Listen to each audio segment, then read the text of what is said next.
My name is Danny Forster, and I'm standing at the deepest point on planet Earth. And this is Build It Bigger.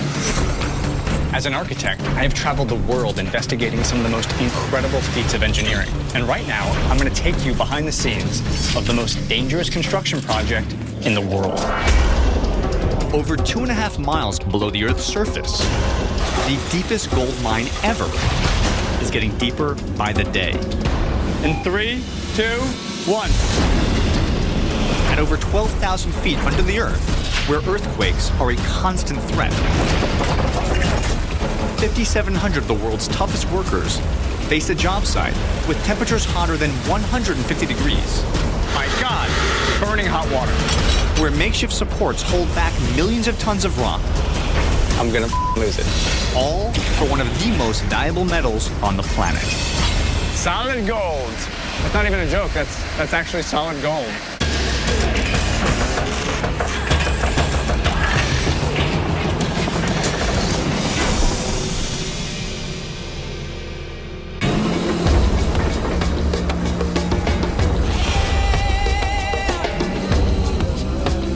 I'm in Johannesburg, South Africa. The locals call this place Ekoli, which means city of gold. And quite literally, the soil under where I'm standing is the richest in the world. Located in the northeastern highlands of South Africa, Johannesburg sits above half the world's gold deposit. When gold was discovered in Johannesburg in the late 1800s, people flocked from all over the world to mine this ore. It was so plentiful that you could actually see the gold on the surface. Over time, mines opened from the east side to the west side of the city, mining deeper and deeper into the earth. Today, there are 70 gold mines in South Africa, employing over 500,000 people. The problem is, after over a century of mining, this precious resource is beginning to run out. In the last 10 years, the country's gold production has dropped 45%, while the price of gold has skyrocketed. Now, to re-establish the nation's most important industry, one South African mine is attempting to dig deeper than ever before. An hour outside of Johannesburg, the Mponeng mine is already the deepest mine on the planet, a subterranean gold factory 2.5 miles down. With more tunnels than the New York City subway and the world's longest elevators. However, most of the original gold deposit has already been mined, and the rest will be gone in just 8 years. So to keep the mine going, geologists have been drilling and testing in all directions, searching for more gold. They finally found it, a new deposit called a reef, located over 3 miles from the surface, holding over 140 tons of gold, worth over $6 billion. So if you didn't go deeper, within about 7 or 8 years, you would have simply mined all the gold that you can get at that depth. That's right. So this new project gives you the potential opportunity to extend the life of the mine by how many years? The life of mine with the current project, the life of mine will be extended to 2029. 2029? That's correct. So instead of 7 or 8 years, we're talking about 20 years. That's right, yes. While the team mines out the final gold deposits in the existing mine, they've also added a new deepening team. Their job? Tunnel 7,000 feet deeper to reach the new reef, one blast at a time. The commute to a job a third of the way into the Earth's crust takes an hour and a half.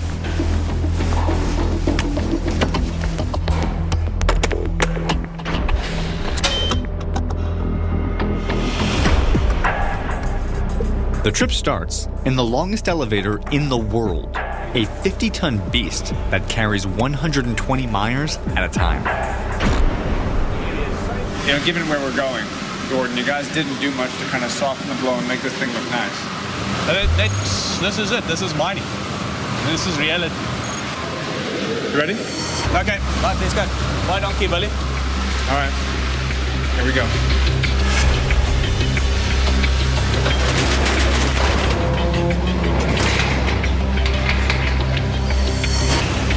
The elevator travels at 40 miles an hour. It pretty much feels like you're free falling down into the earth. Now with 1,000 feet to the surface, 2,000 feet. I'm now deeper than the Grand Canyon. I'm now almost at 8,000 feet. For every 100 feet we drop, the rock gets 1 degree hotter. Every couple hundred feet, it gets a little bit hotter, a little bit more pressure, and you can feel that inside your head. We're now approaching the bottom. This will be 12,600 feet. Keep in mind, this is the deepest point that any mine has ever worked at in the history of mining.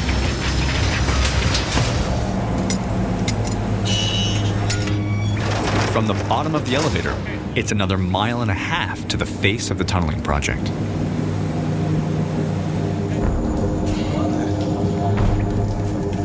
Morning. Morning. It's morning, by the way. It's the blackest black that you have ever seen in your life is underground, because there's no other light source at all. I mean, we are so far from the sun right now. Well, 12,000 feet further than we were this morning.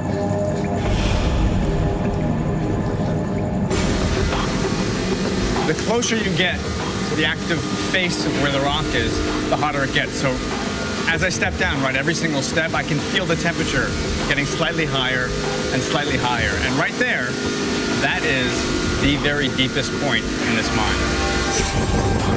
It'll take 600 blasts to reach the new gold reef.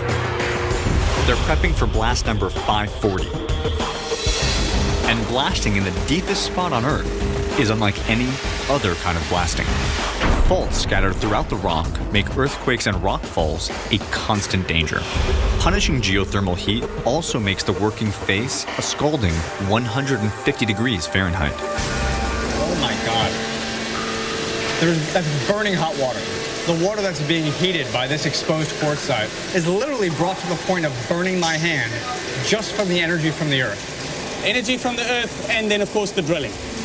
Okay, so Gordon, this exposed wall right here, this is the wall that we need to get out of our way. Yes? There's gold back there.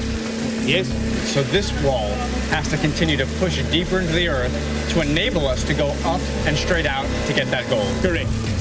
The rock is riddled with faults, which means the energy from the blast needs to be carefully controlled or risk creating an earthquake. They use a diamond-shaped blasting pattern that concentrates the first pulse of energy into the center, opening up a cavity for a second and third round of smaller charges to safely break up the edges of the face. Okay, now why do that? Why not just have an even amount everywhere? Well, you want the most energy in the center because this is the hardest place to break the rock in. As you move outside, you want less damage. If you damage the rock on the outside, you have to put more support in it. You want to keep the ground as stable and as fracture-free as possible on the outside. The dynamite is mixed and tested on site. Gordon, what are we doing right now? Right, we're going to test the explosives to see if it's mixed properly. There's 2 ways to do it. Yeah. With a scale or the miner's way. Put some on your finger, tongue out. Taste, battery taste, it's good. So if it feels like I'm licking a battery, I'm happy. That's it. Just lick it. Just put him out and lick it. Put it on your tongue. Oh, God. Got a good bite to it. Oh, my God. That is awful. Looks like it's good enough to use. Yep, it's good. So blow up. So like loading a bayonet, we have now at the tip of my lance the explosive, the cable right here. Goes in that hole? This can't actually go off, can it? It's very safe. Very, very unlikely. Okay. Push it all the way in. Lance is now in. That's it. The crew pumps 3 gallons of explosives into each drill hole. Okay, so now the hole It's filled with explosives. loaded with explosives, and essentially we're embedding that bomb, that small piece of dynamite, deep inside of it, and then this becomes the way in which we tie all the different 64 holes together. That's it. And once that's done, we can push the button. The crew retreats 1,000 feet up in the tunnel to detonate. All right, so let me just kind of put this in perspective. Where we're standing right now, we're about 1,000 feet away from a ton of explosives in a wall down there. We're going to set it off, and we are going to be exposed to that explosion. It's going to be happening right down there. In a cramped space like this, each 1.5-ton blast can generate a massive shockwave. Gordon, you said something before about when the blast goes off beyond ear protection. Yes, keeping your mouth open protects your eardrums. It allows the equalization as the shockwave travels through. So I'm to open my mouth during the detonation so as the shockwave doesn't blow up my eardrums. That's it. Okay. This is really one of those moments in life where you gotta wonder, how did I get here? How did I ever do it? Why am I doing it? What am I doing down here? I'm 12,000 feet under the Earth's surface. I'm in South Africa. I'm holding a detonator, and behind me are thousands and thousands of pounds of explosives, and I'm about to set them off. The charge is live. All right, here we go, guys. Open your mouths, cover your ears. In 3, 2, 1.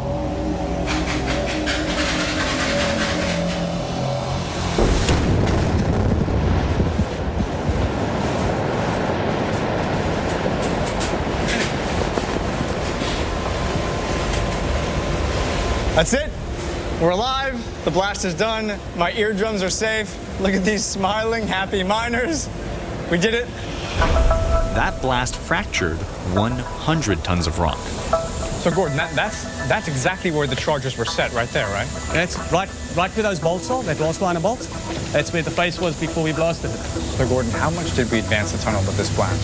10.5 to 11 feet. Incredible rock that is 12,500 feet under the Earth's surface, rock that has never been seen by human eyes. It's been here for billions of years, and right now, today, Gordon and his team have just created the new deepest point on planet Earth. It's pretty good, man, I'm not gonna lie. It's pretty amazing. Coming up, I travel through 2 miles of tunnels looking for gold. Oh, dear God.